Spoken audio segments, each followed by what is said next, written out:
Chapter 9, Death Leopard. The current Google factoid claims that there have been 109 billion humans who've lived upon planet Earth. And if I shrugged and went along with that data, you've just met 5 of my favorite choices for the many antichrists that have opposed God and then died. I had to speculate on all 5, but head number 6, instead of billions and billions of choices, I had a relatively low number to choose from. I had to find one who is.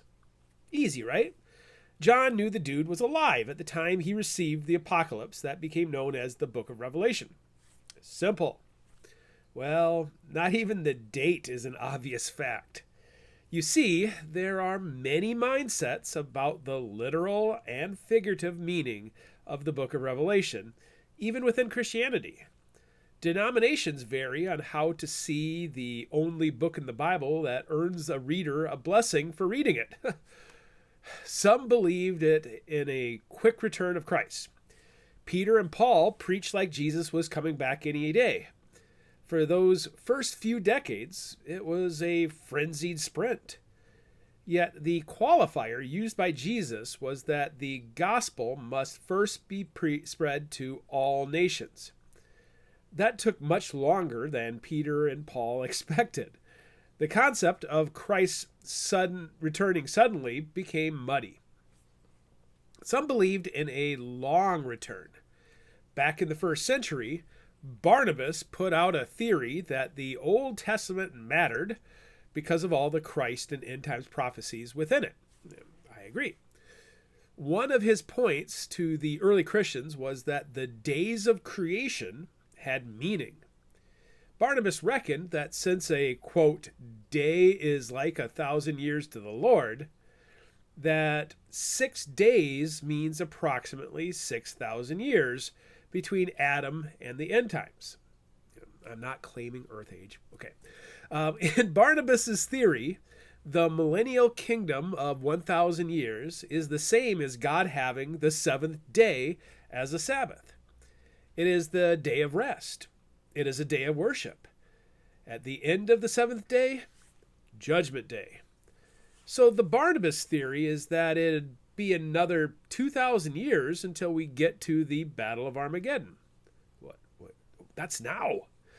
Yes, some believe that all the happily ever after described with New Jerusalem means that we're already living in paradise since our souls have been saved and it's up to us to fix the world. With this take, the apostasy of the church is ignored and we're evolving into a better and better world. Some believed all the prophecies were simply previewing the destruction of Jerusalem in 70 AD. And so we're living in a vague millennial kingdom, I guess? Again, my autistic brain might not be as sharp as others, but if a few aspects don't work, it short circuits. This one does not compute for me. Like I said, it's easy to make claims, so even trying to get a fact like, when was the Book of Revelation written, can get you several answers. Burning the Nero theory. There are basically 2 camps. Camp A includes the preterists, who believe that all the prophecies in Revelation describe events that already took place. They're not fans of any of this speculation, so they believe that it described the destruction of Jerusalem, and thus, the villain had to be around 70 AD. To them, the only candidate was Nero. Because of this, the Nero theory has spilled into Camp B discussion. And Camp B folks are much more literal in their belief in the prophecy. So who's Nero? Nero is the 6th century emperor who ruled from 54 to 68 AD, which is getting pretty close to the year Jerusalem was destroyed. Nero is an entitled rich kid with mother issues. He was a bit effeminate and liked the Greek style compared to the warrior Roman style, and as a result, he forbade the killing of gladiators. he didn't even like capital punishment. He was a performer and singer who wanted to please and be popular.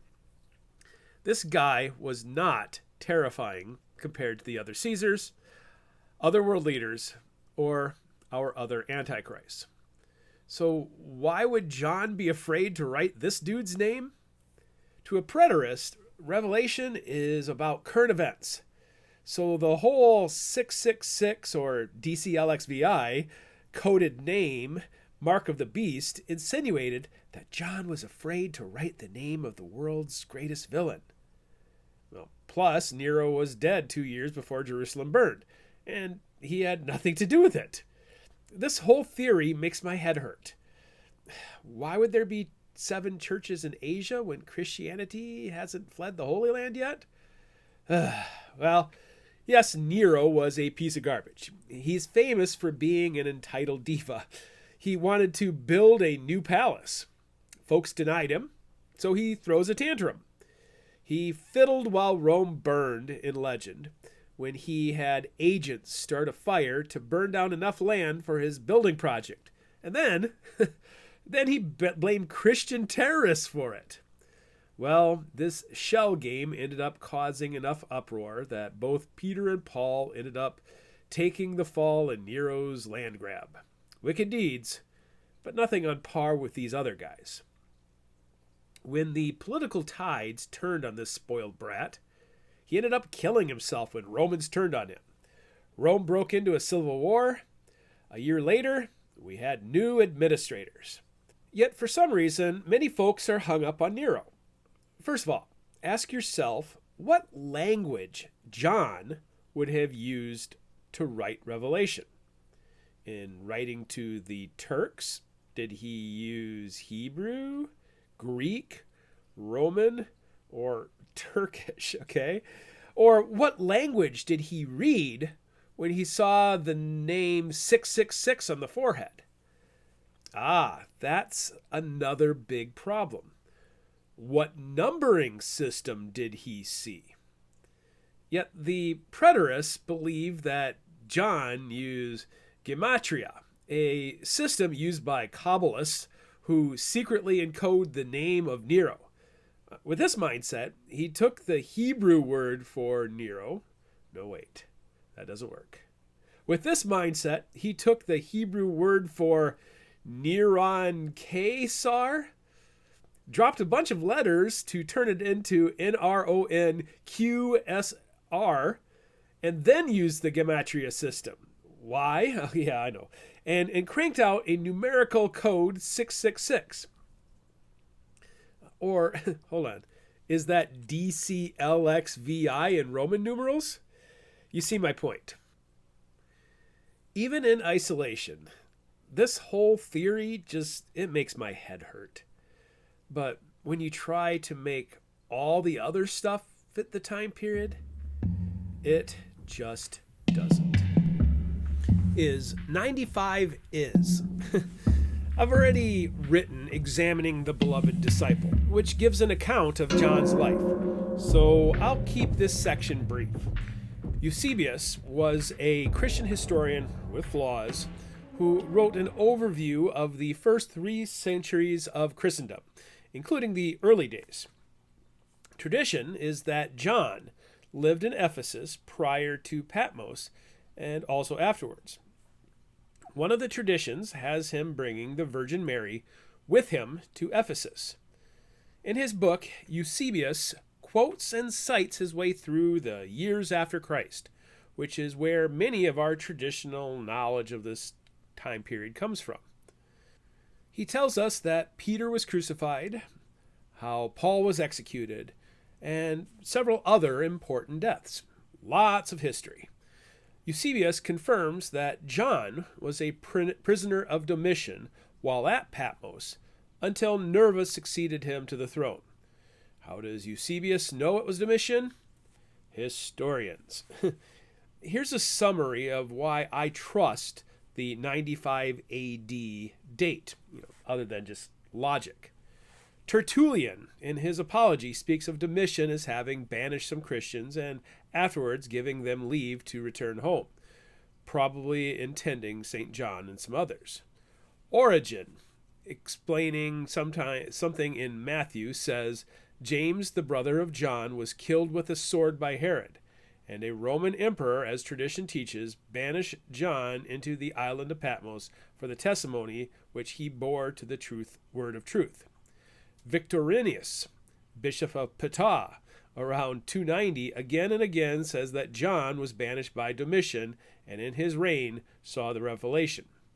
Jerome, in his Book of Illustrious Men, says, Domitian, in his 14th year of his reign, raising the second persecution after Nero, John was banished into the island of Patmos, where he wrote the Revelation.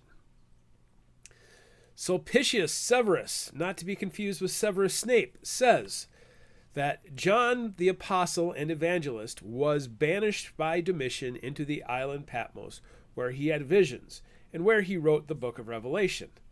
Keeps going. Isidore of Seville, near the end of the 6th century, says, Domitian raised a persecution against the Christians. In this time, the Apostle John, having been banished into the island of Patmos, saw the book of Revelation. So like Eusebius, it wasn't a controversial take to bring up the name Domitian.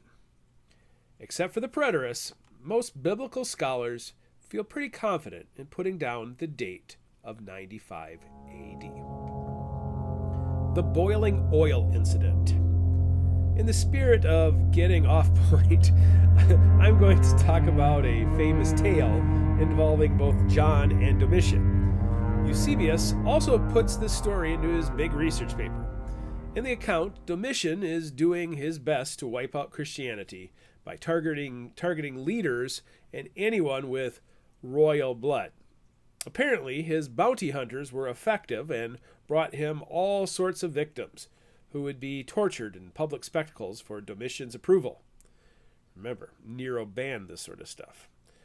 One day, they brought Domitian a big fish. Well, actually, an old fish. They found this guy in Ephesus, and from his age, they believed he might have been a first-generation Christian and a high-ranking member of this terrorist group. Since this was a special occasion for Emperor Domitian, he wanted it done right. So he had a big vat of oil brought in so that they could boil this fella alive. Domitian and friends gathered, the prisoner was brought in, and the signal was given.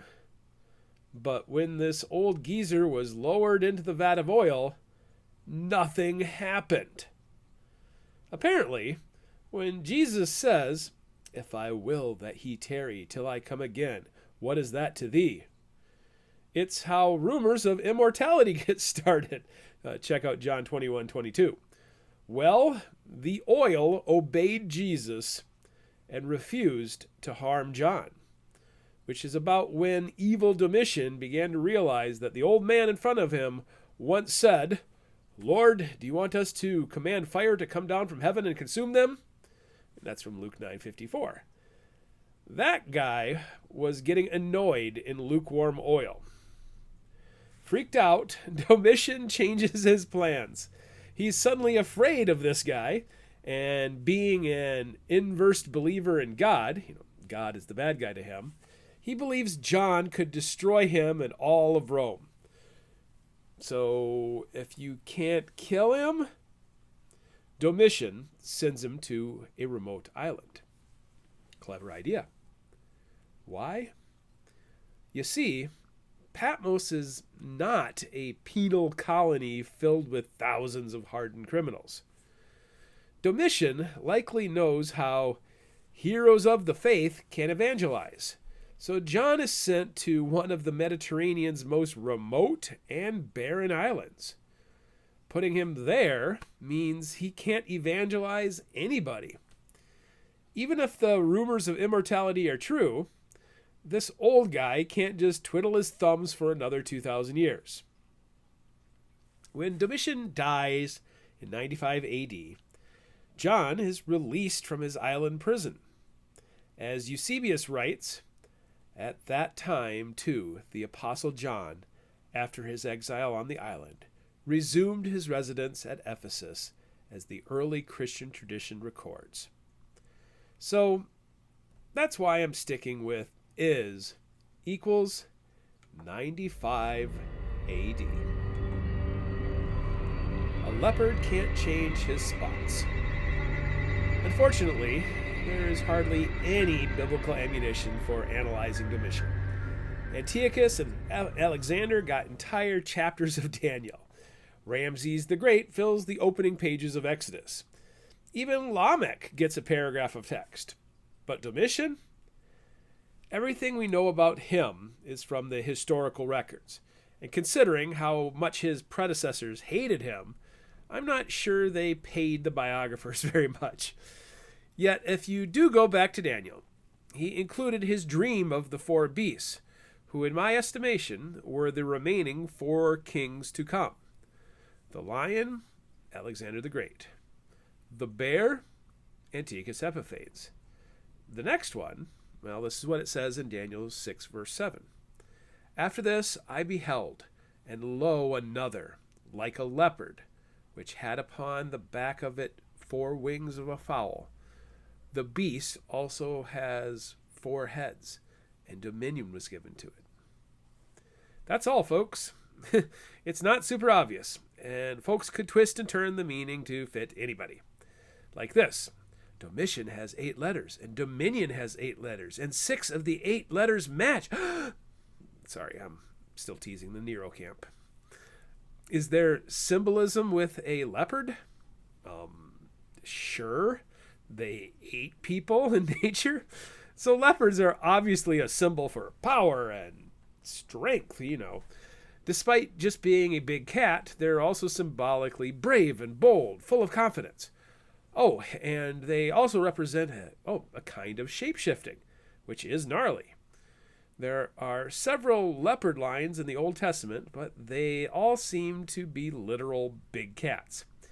Yet I'd like to remind you about our visual clues about the Antichrist. So this is how Revelation 13:2 describes it. And the beast, which I saw, was like unto a leopard. And his feet were as the feet of a bear, and his mouth as the mouth of a lion. And the dragon gave him, the beast, his power, and his seat, and great authority. Stuff like this is why I put so much stock in Daniel's prophecies. Lion, bear, leopard, oh my. A history of violence. The biggest problem I had with researching Domitian is that there was a ton of information on him. So much information, in fact, that when I gleaned information, it became shockingly easy to build a supervillain. So I'll admit that cherry-picking factoids about Domitian isn't a super strong argument, especially since I began with generic history. Remember, I'm not trying to hit right for the history books in an unbiased method. I'm biased. This dude frightens me. Domitian was born in 51 AD during the reign of Claudius. He was 3 when Nero became emperor, 13 when Rome burned, and a tender youth of 17 when Nero took his own life. Unlike Nero, he didn't grow up believing he'd rule. His father, Vespasian, was a general known for his invasion of Britain in 43 AD and served Nero out in the empire. Domitian has an older brother, born in 39 AD, who also became a famous general while serving in Germania. They were an ambitious family, trying to play the political game. From what I can tell, Vespasian and Titus, the brother, were away while Domitian and his mother stayed in Rome. Then the pieces of the chessboard began to move. Nero is often described as effeminate. Domitian is, later, often described as homophobic. So about the time Domitian is hitting maturity, war breaks out in Judea in 66 AD. Domitian's dad and brother both get fired and then reassigned to the hot mess in Judea.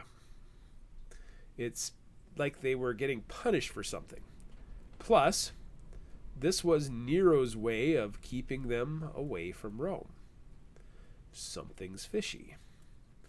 Things in Judea were strange. After surrounding Jerusalem, the Roman commander withdrew and got massacred shortly after. So in 67 AD, Vespasian and his brother and the brother Titus showed up with 60,000 soldiers to deal with the emboldened Jews. As Dad was systematically taming Judea, things got crazy in Rome. It seems someone was stoking unrest against Nero. So Nero kills himself in 68 AD. It became the year of the 4 emperors. Gabla, that's his name, sorry. Gabla took Caesarship, if that's a thing, from Spain. Count him as emperor number 1. While a mysterious someone stoked internal revolt in Rome, Vitellius, the emperor number 3, stokes external revolt. Back in Judea, Vespasian throws his hat in with the rebels and prepares to return, leaving Titus in charge of Judea. Got it so far? Another guy named Otho, who is emperor number 2, Otho gets in the game, bribes the Praetorian Guard to kill Galba, and then kills himself when he loses a battle to Vitellius. That was quick. So here comes Vitellius, emperor number 3, to march on Rome, where Domitian lives, who tries to get Vitellius to abdicate. Bold proposal, huh? Even though Vitellius tries to kill young Domitian, I wonder why, it fails. Domitian has an ally, apparently, Primus. Thanks to his dad and brother, the military is fully rebelling, and Primus leads the Danubian legions to retake Rome. Primus ends up killing Vitellius. And then something very, very strange happens. Primus names Domitian the emperor at 18. LOL, says another general named Mucianus, who quickly explains to Primus that the military coup is supposed to support the dad, not the youngest son. Never mind. And Vespasian becomes emperor number 4. So Dad needs to die. Vespasian ends the Julio-Claudio dynasty as the help ends up ruling the empire, just like Horemheb ended the Egyptian dynasty. Oh, hey, that's a trait. There's probably a good reason why paranoid Nero sent him to Judea in 67, since he ends up on the throne less than 2 years after this insult. From there, Vespasian rules Rome for the next decade and brings stability to the empire. It's all a bit boring, unless you're Jewish. Oh, yes, there was a major conflict still happening in Jerusalem, and once the civil war ends in Rome, Vespasian unleashes Titus to annihilate the Jews, which he does.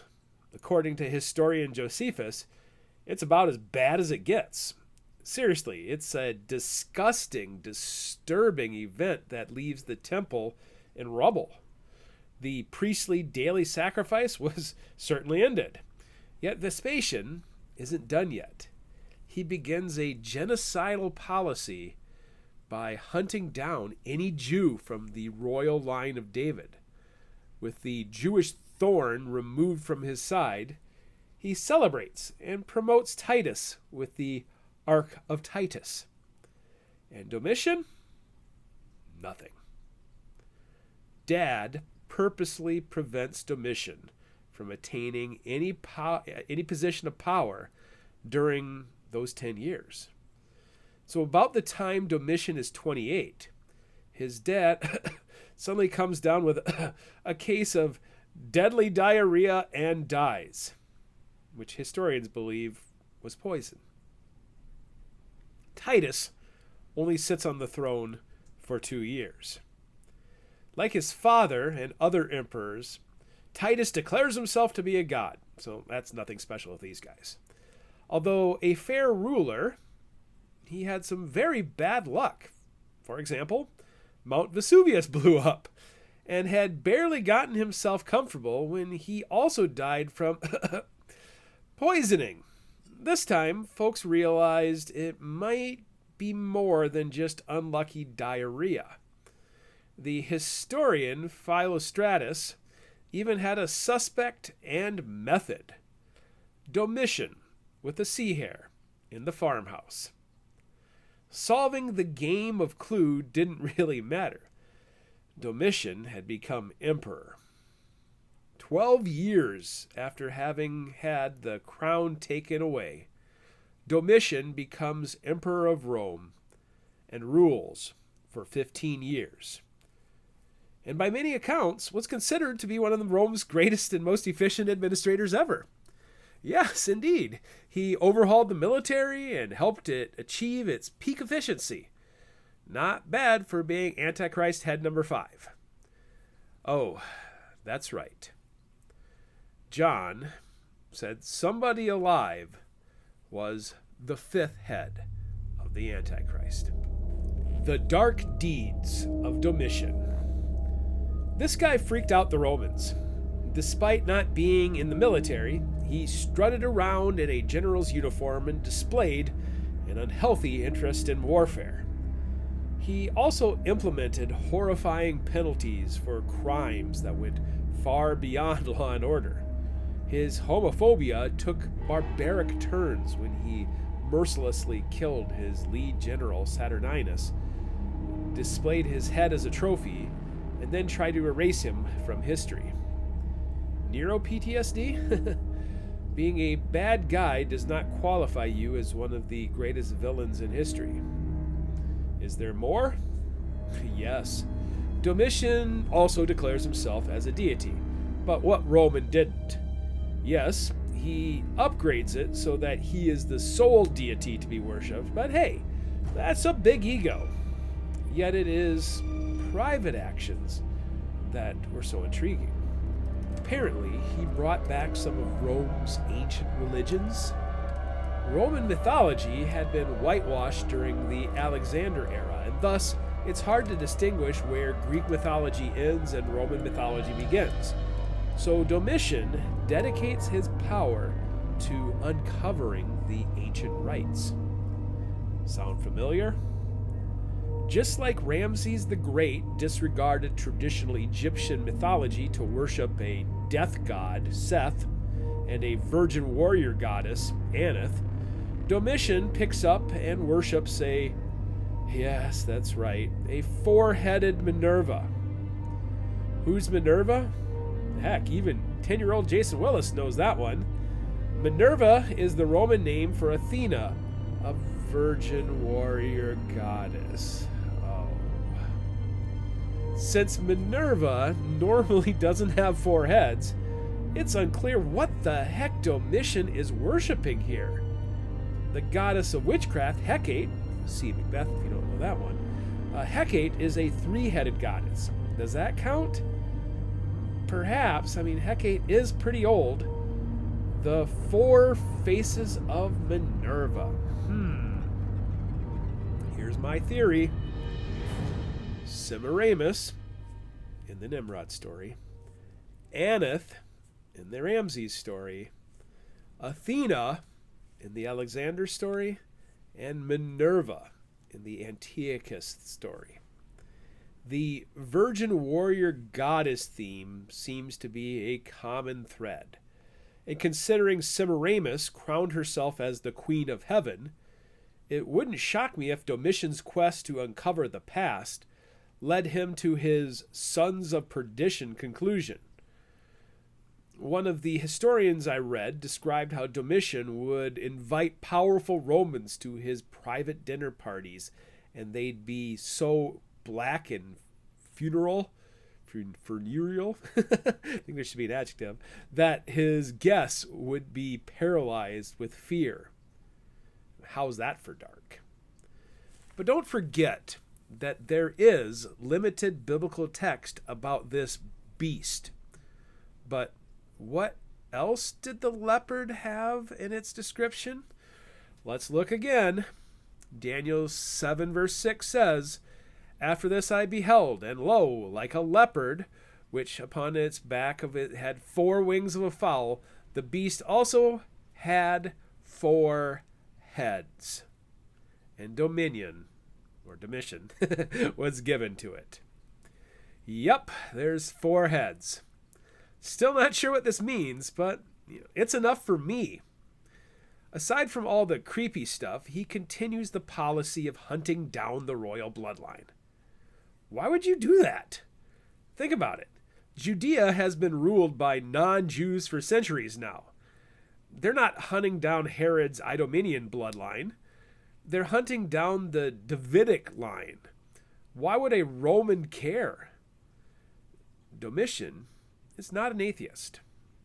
Like Nimrod and Antiochus Epiphanes, he likely believes in a creator, but sees God as his enemy. Killing God's favorite people is the closest he can get to God. Eusebius brings up an anecdote about how his bounty hunters brought him 2 grandsons of Jude. Who? Well, the bounty hunters had to explain that Joseph and Clopas were brothers, and according to Jewish tradition, when one brother dies, the children, yada yada yada, brothers of Jesus. Except instead of Jude, they bring him the grandchildren of Jude. In the only merciful moments involving Domitian, he is disgusted by these gruff, calloused men and felt they were too pathetic to be worthy of kingship, and refused to follow through with the planned execution. He didn't pay up. The 2 grandsons outlived Domitian and became early church leaders. Near the end of his rule, John is brought to him, and, royal anecdote here, John ends up exiled on Patmos. Meanwhile, in Rome, Domitian's reign of terror continued to the bitter end. According to the historian Suetonius, Domitian's dark magic gave him a pretty good clue about how he was going to die, including, get this, the time of day. So Domitian safeguarded himself at the day and hour approached. But his servants tricked him by lying to him about the time. And when he relaxed his guard, a servant named Stephanus stabbed him in the groin while claiming to have information on the assassination plot. That's funny, in a dark sort of way. In true Domitian fashion, however, he murders his own assassin before succumbing to his wounds. Rome hated this guy so much that there were no grand send-offs or funerals. Without any children, the senators picked a new emperor. Upon taking the throne, Emperor Nerva passed a decree, Damnatio Memoriae, that required all memories of Domitian to be erased from history. Coins and statues were melted, his arches were torn down, and his name was erased from all public records. And John went home to Ephesus and started writing letters to the Christian churches in Asia. Ding dong, Domitian's dead. But the scariest king was still to come.